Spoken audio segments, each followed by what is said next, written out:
اگر تم کسی خطرناک جگہ دشمنوں کے نرغے میں پھنس جاؤ یا دشمن تمہیں اچانک گرفتار کرنا چاہتا ہو تو اپنے ساتھیوں کو کہو کہ وہ ایک دوسرے سے پیٹھ لگا کر بیٹھ جائیں، پھر تم میں سے کوئی ایک شخص آیت الکرسی پڑھتے ہوئے ایک دائرہ کھینچے۔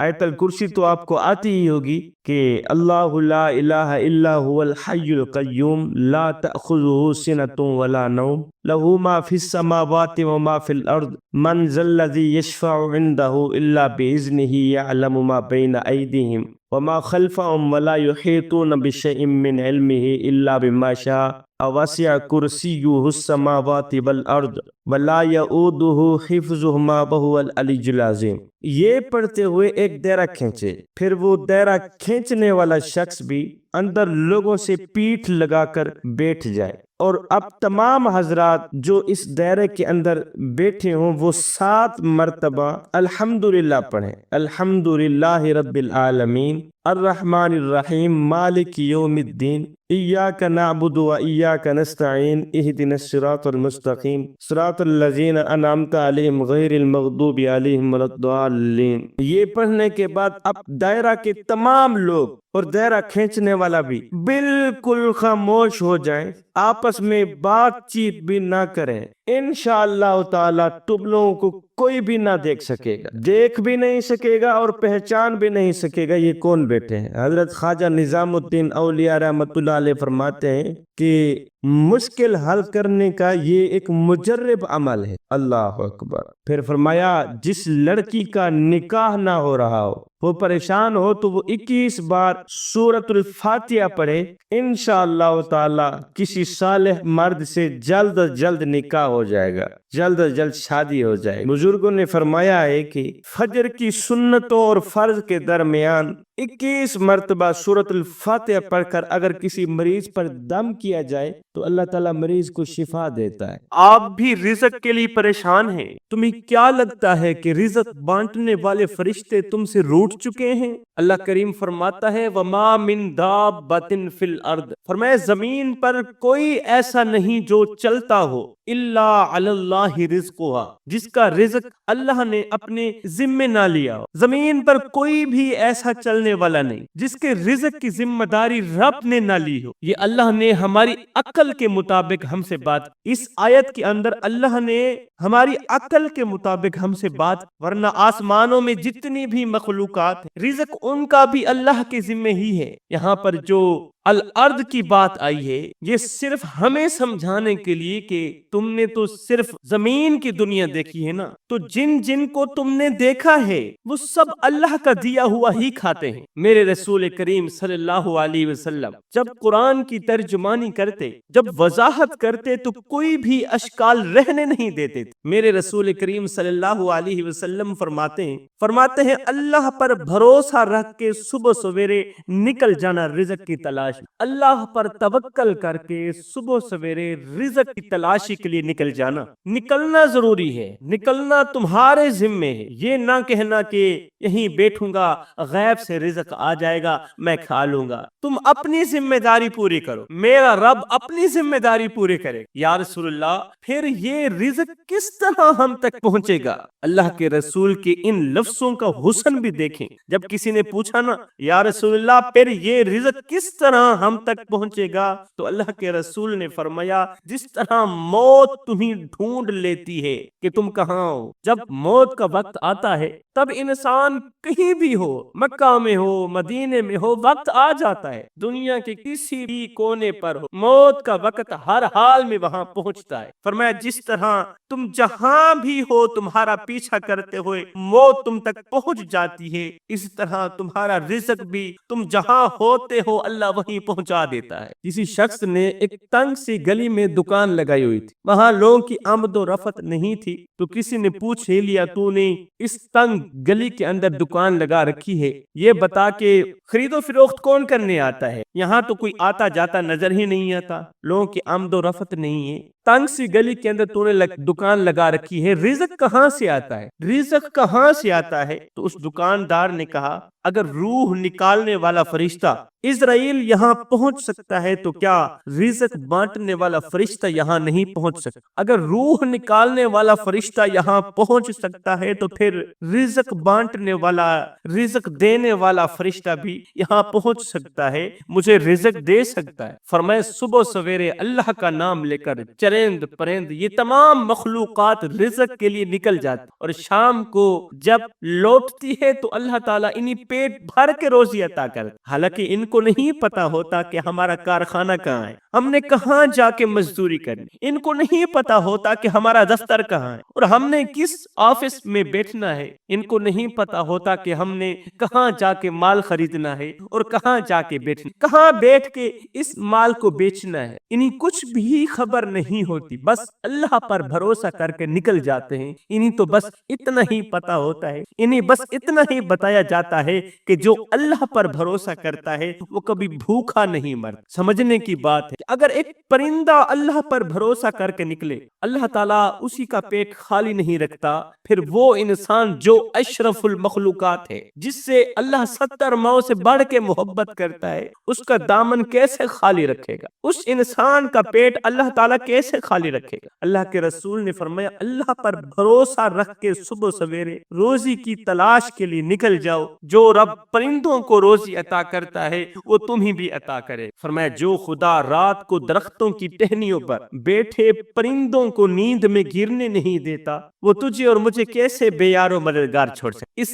زمین اور اس دھرتی پر بسنے والا اگر اونٹ بھوکا نہیں سوتا، اس دھرتی پر پلنے والی اگر بلی اور کتا روٹی کھا کے سو، تو اے انسان تو اشرف المخلوقات، تو نے اپنے ذہن میں یہ ٹینشن کیوں پال رکھی ہے کہ اگر رزق نہیں آئے گا تو میں مر جاؤں؟ مالی پریشانی سب سے زیادہ اس بندے کو ہو جس کا اللہ پر بھروسہ کمزور ہو، جو اللہ پر یقین نہیں رکھتا۔ حضرت سیدنا علی المرتضیٰ شیر خدا کرم اللہ وجہ الکریم نے میرے نبی کی ایک حدیث بیان کی ہے۔ حضرت سیدنا علی جب بھی یہ حدیث بیان کیا کرتے تھے تو سننے والوں کو یوں لگتا تھا جسے حضرت علی ہمیں ہر پریشانی سے نکال رہے ہوں۔ مولا علی فرماتے ہیں کہ مجھے میرے رسول کریم صلی اللہ علیہ وسلم نے ایک طریقہ دیا تھا ٹینشن فری ہونے کا، رزق کی ٹینشن ذہن سے نکالنے کا ایک طریقہ بتایا تھا میرے نبی نے۔ فرمایا وہ طریقہ مجھے تو بڑا راس آیا ہے، رسول کریم کا بتایا گیا وہ طریقہ مجھے تو بڑا راس آیا ہے، اگر تم بھی اختیار کر لو گے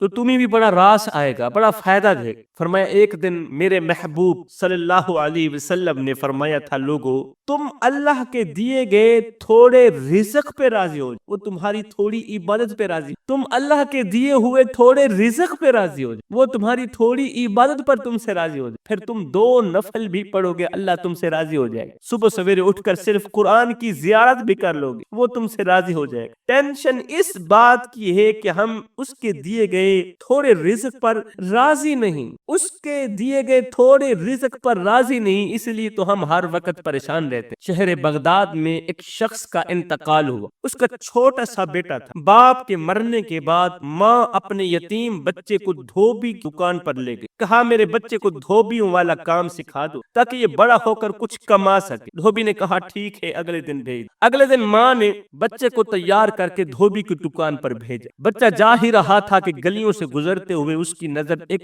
مدرسے پر پڑی، وہاں جا کر اس نے دیکھا کہ بچے قرآن مجید کی تعلیم حاصل کر رہے ہیں، کوئی حافظ بن رہا ہے، کوئی قاری بن رہا ہے، کوئی مفتی تو کوئی عالم دین بن رہا ہے۔ یہ بچہ سیڑھیوں پر بیٹھ کر سارا دن ان کو دیکھتا رہا، سیڑھیوں پر بیٹھے بیٹھے شام ہو، جب شام کو گھر گیا تو ماں نے خوش ہو کر کھانا دیا کہ میرا بیٹا کام سیکھ کر آیا ہے۔ اگلے دن بچے نے پھر بھی ایسا ہی کیا، وہ آج سیڑھیوں پر نہیں بیٹھا، آج بچہ سیڑھیوں پر نہیں بیٹھا بلکہ مدرسے کے اندر داخل ہو کر وضو کیا اور ہم عمر بچوں کے ساتھ جا کر بیٹھ گیا اور قرآن مجید کی تعلیم حاصل کرنے، قرآن پڑھنے لگا، استاد سے سبق لینے لگا۔ جب تیسرے دن بھی دھوبی کی دکان پر بچہ نہ گیا تو دھوبی نے ماں کو پیغام بھیجا کہ 3 دن سے آپ کا بچہ کام پر نہیں آ رہا، آپ کا بچہ کام پر نہیں آ رہا، پتہ کریں کہ وہ کہاں جاتا۔ اب ماں کو فکر لاحق ہو گئی کہ آخر میرا بچہ کہاں جاتا ہے۔ ماں گھر سے نکلی، ڈھونڈتے ڈھونڈتے اسی مدرسے کے اندر داخل ہوئی جس مدرسے کے اندر بیٹھ کے اس کا بچہ قرآن پڑھ رہا تھا۔ بچے کو قرآن کی تعلیم حاصل کرتے دیکھا، غصے میں آگ بگولا ہو گئے، غصے میں آگ بگولا ہو کر کہنے لگی کم بخت، میں نے تجھے کام کے لیے بھیجا تھا، تو آ کے یہاں بیٹھ گیا۔ اب ماں بچے کو مارنے لگی کہ یہ پڑھ کر مولوی بنے گا، قرآن پڑھ کر مولوی بنے گا، عالم بن کر مولوی بنے گا، خود بھی بھوکا مرے گا اور مجھے بھی بھوک سے مارے گا۔ لیکن بچہ ضد کر بیٹھا، کیونکہ بچے کے دل میں قرآن گھر کر گیا تھا، اس کا دل قرآنی تعلیمات سے منور ہو چکا تھا۔ اب اس بچے کا جو استاد تھا اس کا نام امام اعظم ابو حنیفہ تھا۔ امام نے اس کی ماں سے مخاطب ہو کر کہا کہ آپ اپنے بچے کو لے جائیے، لیکن ایک دن آئے گا یہ بچہ بادشاہ کے تخت پہ بیٹھ کے پستے کا جوس پیے گا اور یہ بڑا ہی مالا مال بنے گا، مالدار بنے گا، امیر بنے گا۔ ایک دن آئے گا یہ بچہ بادشاہ کے ساتھ بادشاہ کے تخت پہ بیٹھ کے پستے کا جوس۔ بچہ ضد کر بیٹھا کہ میں سیکھوں گا تو صرف قرآن ہی، مجھے اور کوئی کام نہیں۔ ماں بچے کو وہیں چھوڑ کر چلی، بچہ قرآن کی تعلیم حاصل کرنے لگا۔ ایک دن ایسا آیا کہ وہ ایک مستند عالم دین بن کر ماں کی طرف گیا، اپنے گھر کو گیا، آگے ماں بیٹھی ہوئی تھی، جا کر ماں کو ملا، ماں تیرا بیٹا عالم دین بن کر آیا۔ ماں نے خوشی کا اظہار کیا ہوگا یا نہیں کیا ہوگا۔ بچے نے کہا ماں بڑی بھوک لگی، کچھ کھانے کو مل جائے۔ ماں نے سوکھی روٹی کا ٹکڑا اٹھا کر بچے کو دے دیا، کہا ماں کوئی تازہ روٹی نہیں ہے؟ ماں نے جواب دیا کہا تھا نا کام سیکھ لو، مولوی مت بنو۔ اگر کام سیکھ لیتے تو آج تمہیں پراٹھے بنا کر نہ کھلاتے۔ کہا تھا نا مولوی مت بنو، مولوی بنو گے تو خود بھی بھوک سے مرو گے، مجھے بھی بھوک سے مارو گے۔ بچہ ناراض ہو کر گھر سے باہر نکل گئے، دیکھا باہر گلی کے درمیان میں ایک یہودی بیٹھا گھر کی دیوار بنا رہا ہے جس سے گلی تنگ ہو رہی۔ اس نے یہودی کی دیوار پر ٹانگ مارتے ہوئے کہا، عالم دین بچے نے یہودی کی دیوار پر ٹانگ مارتے ہوئے کہا کہ اپنی دیوار پیچھے کرو، تیری دیوار کی وجہ سے گلی تنگ پڑ رہی۔ یہودی نے طنز کرتے ہوئے کہا، او مولوی سائیڈ سے ہو کر گزر جا، تیرے گزرنے کے لیے کافی راستہ پڑا ہے۔ تیرے کون سے سونے چاندی کے اونٹ آ رہے ہیں جو گلی چھوٹی پڑ جائے گی، جب آئیں گے تو دیکھا جائے۔ اب بچہ وہاں سے آگے بڑھا، دیکھا سارا شہر سنسان پڑا، کوئی انسان چلتا پھرتا نظر نہیں آ رہا۔ اچانک اس نے ایک گلی کے کونے پر ایک سپاہی کو پہرا دیتے ہوئے دیکھا تو اس سے پوچھا شہر سنسان کیوں ہے؟ بھائی شہر سنسان کیوں ہے؟ اس نے بتایا کہ بادشاہ نے ملکہ کو ایک شرط کے تحت طلاق دے دی، بڑے بڑے عالم دین فیصلہ کرنے کے لیے آئے ہیں کہ طلاق ہوئی ہے یا نہیں ہوئی۔ اس وقت پورا شہر بادشاہ کے محل کے اندر جمع، وہ بچہ بھی محل میں چلا گیا، دیکھا بادشاہ کا تخت لگا ہے، ایک طرف تمام عالم دین بیٹھے ہیں، دوسری طرف پورے شہر کے لوگ۔ چونکہ وہ بچہ بھی عالم دین تھا اس لیے علماء کی صف میں بیٹھ کر کہنے لگا، مجھے بتاؤ کون سا مسئلہ ہے، میں اس مسئلے کو حل کر سکتا ہوں، میرے سوا اور کوئی نہیں کر سکتا۔ لوگوں نے کہا یہاں بڑے بڑے عالم دین بیٹھے ہیں، ان سے یہ مسئلہ حل نہیں ہو پا رہا، تم کل کے بچے اس مسئلے کو کیسے حل کرو گے؟ بچے نے کہا چپ کر جاؤ، علم کسی کے باپ کی میراث نہیں ہے، میں اس مسئلے کو حل کر سکتا۔ بادشاہ بچے کا یہ جواب سن کر بڑا ہی متاثر ہوا۔ بادشاہ نے کہا مسئلہ آپ کو میں بتاتا، حل کرنا آپ کا کام ہے۔ بچے نے کہا جلدی سے آپ مسئلہ بتا۔ بادشاہ نے کہا لیکن اس کے لیے شرط یہ ہے کہ دلیل قرآن سے دینی پڑی، دلیل قرآن سے دینی ہوگی۔ بچے نے کہا مسئلہ بتاؤ کون سا مسئلہ؟ بادشاہ نے کہا میں اپنی بیوی کے ساتھ بیٹھا باتیں کر رہا تھا، میں نے اپنی بیوی سے کہا کہ تم کتنی خوش نصیب ہو کہ تمہیں مجھ جیسا جنتی شوہر ملا ہے۔ بیوی کے ساتھ بیٹھا باتیں کر رہا تھا، میں نے اپنی بیوی کو کہا تم کتنی خوش نصیب ہو کہ تمہیں مجھ جیسا شوہر جنتی شوہر مل۔ تو جیسے عورتوں کی عادت ہوتی ہے شوہر کی کوئی خامی نکالنا، کوئی نہ کوئی کمی نکالتے ہی رہنا، خوبیوں پر پردہ دے کے خامیاں بیان کرتے رہنا۔ ملکہ نے کہا بھلا آپ بھی کوئی جنتی ہیں؟ میں نے آج تک آپ جیسا جہنمی شخص دیکھا ہی نہیں، تو جنتی کہاں سے آ گیا؟ میں نے آج تک تجھ جیسا جہنمی شخص دیکھا ہی نہیں۔ اس سے مجھے غصہ آ گیا، میں نے کہا اگر میں جہنمی ہوں تو تجھے طلاق ہوگا اور اگر جنتی ہوں تو تجھے طلاق نہیں۔ اب فیصلہ یہ کرنا ہے کہ میں جنتی ہوں یا جہنمی، اور اس کی دلیل بھی قرآن سے دینی۔ بچے نے بادشاہ کی یہ روداد سننے کے بعد کہا کہ بادشاہ سلامت، کبھی ایسا ہوا ہے کہ آپ کے پاس کسی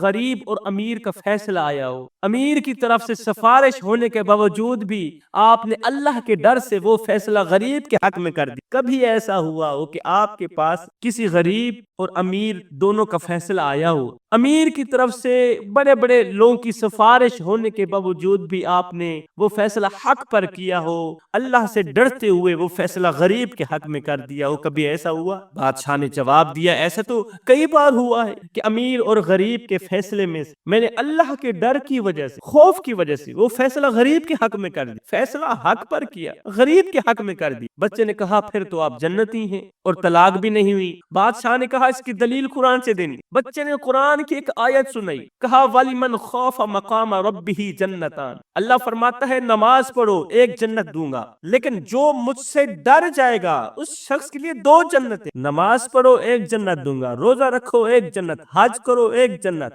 لیکن جو شخص مجھ سے ڈر جائے گا اس شخص کے لیے دو جنتیں۔ تمام علماء بچے کا یہ جواب سن کر دنگ رہ گئے۔ بادشاہ نے کہا پورے شہر میں جشن منایا جائے۔ بچہ بادشاہ کے ساتھ تخت پر بیٹھ گیا۔ بادشاہ نے اپنے وزیروں سے کہا بچے کے لیے خاص ملک شیک لایا جائے، بچے کے لیے پستے کا جوس لایا جائے۔ تھوڑی دیر بعد بادشاہ کے وزیر بچے کے لیے ملک شیک لے کر آئے، پستے کا جوس لے کر آئے۔ بچے نے جب اسے پیا تو وہ بہت ہی لذیذ تھا۔ بادشاہ سے پوچھا یہ کون سا جوس ہے؟ بادشاہ نے کہا یہ پستے کا جوس ہے، یہ پستے کا ملک شیک ہے جو ہم بادشاہوں کو بھی کبھی کبھی نصیب ہوتا ہے۔ اس زمانے میں پستے کا جوس بہت ہی خاص سمجھا جاتا تھا اور بہت ہی مہنگا ملتا تھا۔ اب بچے نے خوش ہو کر جواب دیا کہ بادشاہ سلامت، یہ تو مجھے میرے استاد امام اعظم ابو حنیفہ نے 10 سال پہلے ہی بتا دیا تھا کہ تم بادشاہ کے تخت پہ بیٹھ کر پستے کا جوس پیو گے، مہنگا ترین جوس پیو گے۔ اس کے بعد بادشاہ نے سونے چاندی کے